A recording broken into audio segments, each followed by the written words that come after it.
आगे बढ़ते हैं, एक और बड़ी खबर। वक्फ बोर्ड पर केंद्र सरकार अब बिल लाएगी और इसको बहुत जल्द संसद में पेश किया जाएगा, नया बिल।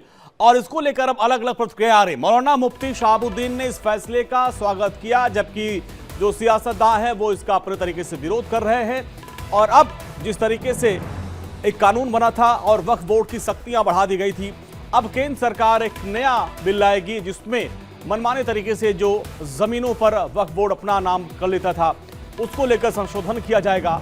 मौलाना मुफ्ती शहाबुद्दीन ने इस फैसले का स्वागत किया है।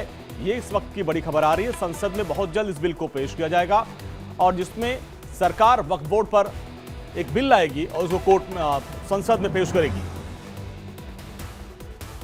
कानून बनना चाहिए और ऐसा कानून बने जिसमें हमारे बुजुर्गों ने जिस मकसद के लिए इन संपत्तियों को वक्फ किया था कि यतीमों की किफालत होगी, बेवाओं की मदद होगी, गरीब मिस्कीन बच्चों की तालीम और तरबियत का इंतज़ाम होगा, मदरसे स्कूल कॉलेज खोले जाएंगे, इनके ज़रिए तालीम और ताल्लुम का इंतज़ाम होगा।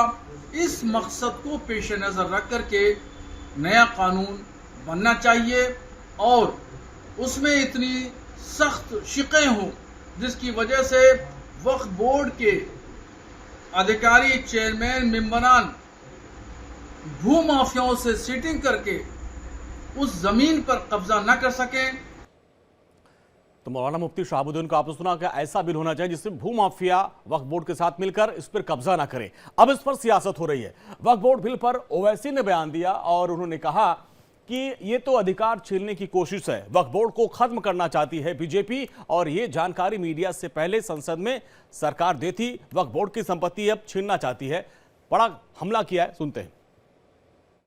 तो मोदी सरकार ये चाह रही है कि पूरे वक्फ बोर्ड की प्रॉपर्टीज को छीन लिया जाए, इनको मुसलमानों से छीन लिया जाए और वो थ्रेटन कर रहे हैं वक्फ की प्रॉपर्टीज का जो कंट्रोल है वक्फ बोर्ड्स के ऊपर, ताकि उसमें तमाम लीगल एम्बिग्यूटीज पैदा हो जाना और इससे और वक्फ की प्रॉपर्टीज का नुकसान होगा। तो अब ये कंप्लीट सिस्टम को जब ये लोग अगर मीडिया रिपोर्ट्स सही है चेंज करना चाह रहे, उसमें कुछ ये करना चाहे, तो कोई भी आगे बढ़कर प्रॉपर्टीज को वक्फ नहीं करेगा। और आप देखेंगे कि कई मुसलमानों के मस्जिदें हैं, दरगाहें हैं, जहां पर हिंदुत्व की ऑर्गेनाइजेशन आरएसएस बोलते कि नहीं है वो। तो ये अमेंडमेंट्स आने का मकसद एक ही है कि एक तो वक्फ प्रॉपर्टीज को छीन लिया जाए, दूसरा फ्रीडम ऑफ रिलीजन के खिलाफ काम कर रहे हैं और डिस्प्यूट अगर है तो जुडिशरी डिसाइड करेगा, एग्जीक्यूटिव कैसा करेगा।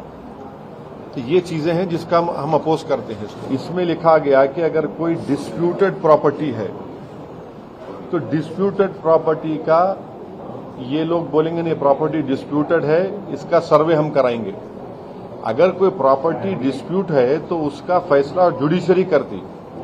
यहां पर मोदी हुकूमत डिस्प्यूट क्रिएट करेगी, उसका सर्वे कराएंगे। अब सर्वे एग्जीक्यूटिव कराएगा या सीएम कराएगा या बीजेपी पावर बीजेपी कराएगी। अब जाहिर नतीजा क्या निकलेगा आपको मालूम। तो ये भी एक तरीका है उस डिस्प्यूटेड प्रॉपर्टीज को डिस्प्यूट बनाना, पहले फिर सर्वे कराना उसका, और सर्वे में रिपोर्ट लिख देना कि नहीं ये वक्फ नहीं है।